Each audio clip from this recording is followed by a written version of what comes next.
Hi hello నమస్తే welcome to honey TV.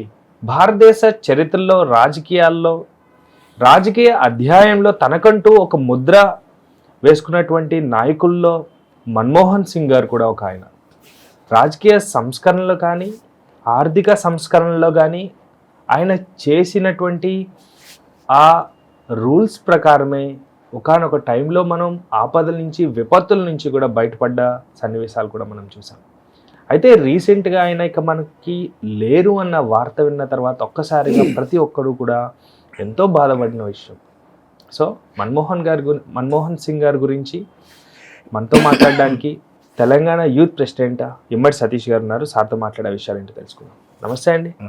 So Manmohan Singh గారు ఎంత చదివినా కానీ ఏదో ఇంకా ఉంది అనుకునే అంత పెద్ద గ్రంథం ఆయన. ఎందుకంటే ఆయన కనిపించడానికి ఎంత కూల్గా కనిపించినా అంతే స్ట్రాటజిక్గా అంతే పెద్ద ఎత్తున ఆలోచనలు కూడా ఉంటాయి. సో అసలు ఆయన జీవితం లేకపోతే రాజకీయ జీవితంలో మనం ఎప్పటికీ మర్చిపోలేని సన్నివేశాలంటే మీరేమంటారు? మన దేశానికి ఈరోజు మన్మోహన్ సింగ్ గారు లాంటి వ్యక్తి లేకపోవడం చాలా బాధాకరణం.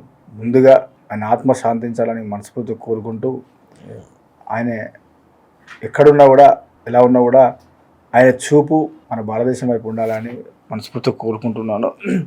ఈరోజు వరకు కూడా మన రాష్ట్రం ఇక్కడ ప్రత్యేక రాష్ట్రం తెలంగాణ ఏర్పాటు కోసం కీలకంగా వివరించిన వ్యక్తులలో ముఖ్యమైన వ్యక్తి మన్మోహన్ సింగ్ గారు.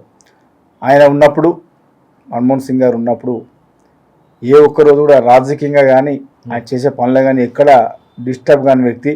మన రాష్ట్ర బడ్జెట్ కానీ మన దేశ బడ్జెట్లో కూడా ఎక్కడ ఇబ్బంది కాకుండా వ్యవహరించిన వ్యక్తి మన్మోహన్ సింగ్ గారు. ఆయన లేకపోవడం నిజంగా చాలా బాధాకరణం. ఆయన సేవలు కాంగ్రెస్ పార్టీ కానీ మన దేశాన్ని కూడా చాలా వరకు మనం ఆ సేవలన్నీ మనం పొందాం. ఇక మీద కూడా ఆయన లేకపోయినా కూడా ఆయన లాంటి వ్యక్తులు ఇంకా ముందుకు వచ్చి మనకు మన దేశాన్ని ముందు నడిపించాలని కోరుకుంటూ, ఆయన లేకపోవడం నిజంగా బాధాకరం. ఆయన ఉన్నప్పుడైతే చాలా గొప్ప గొప్ప పనులు మంచి మంచి కార్యక్రమాలు కూడా చేసేది. ఎందులో ఉన్నా కూడా ఏ పదవి ఇచ్చినా ఏ పదవిలో ఉన్నా ప్రధాని ఉన్న పంచలి ప్రతి దాంట్లో అందరినీ సమానంగా చూస్తూ సమానంగా వివరించే వ్యక్తి మన మన్మోహన్ సింగ్ గారు. నిజంగా ఆయన లేకపోవడం చాలా బాధాకరం. ఈరోజు ఇక ఈ రాష్ట్రం ఎలా ఉంటుందో చూడాలి ఒకసారి. అయితే ఆయన అడుగుజాడల్లో కానీ లేకపోతే ఆయన నేతృత్వంలో కానీ ఎంతోమంది నాయకులను కూడా తయారు చేశారు. ఆయన ఫాలో అయిన వాళ్ళు కూడా ఎంతో పెద్ద పెద్ద నాయకులుగా ఉన్నారు. ఎగ్జాంపుల్గా చూసుకుంటే అదే కాంగ్రెస్ పార్టీలో ఇప్పుడు రేవంత్ రెడ్డి గారు ఉన్నారు.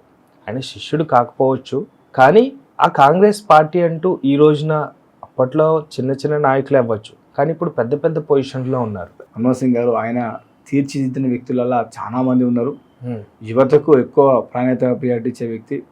మహిళలకు కానీ యువతకు కానీ ముందు ప్రోత్సహించి ఒక నాయకుడు రెడీ అవుతుందంటే తయారు చేసి అతన్ని ఒక మంచి రూట్లో పంపించే గొప్ప నాయకుడు మన్మోహన్ సింగ్ గారు. ఆయన ఆదర్శాలు తీసుకొని ఆయన స్ఫూర్తిగా తీసుకునే చాలా మంది రాజకీయాల్లోకి వచ్చిన వ్యక్తులు ఉన్నారు. వాళ్ళు ఈరోజు సక్సెస్ అయ్యి ఈరోజు పొజిషన్ అంటే దానికి కారణం కూడా ఆయన గారే. ఆయన చాలా గొప్ప వ్యక్తి. ఆయన గురించి ఒక మాటలో చెప్పేది కాదు. మన్మోహన్ సింగ్ గారు నిజంగా మన దేశాన్ని ఈరోజు చాలా దుఃఖంలోకి బాధలోకి నెట్టి వెళ్ళిపోయిన వ్యక్తి అతను. చాలా ఇంకా ఆయన గురించి మనం ఎన్ని చెప్పినా చాలా తక్కువనే. ఈరోజు చాలా బాధాకరంగా ఉంది. మన్మోహన్ సింగ్ గారి గురించి మాట్లాడడానికి నోట్లోకి వెళ్ళి మాట్లాడడం లేదు. ఎందుకంటే చాలా చింతిస్తున్నాం, బాధపడుతున్నాం. ఎక్కడున్నా ఆయన ఎలా ఉన్నా ఆయన ఆత్మ శాంతించాలని మనస్ఫూర్తిగా కోరుకుంటున్నాం. Thank you so much sir.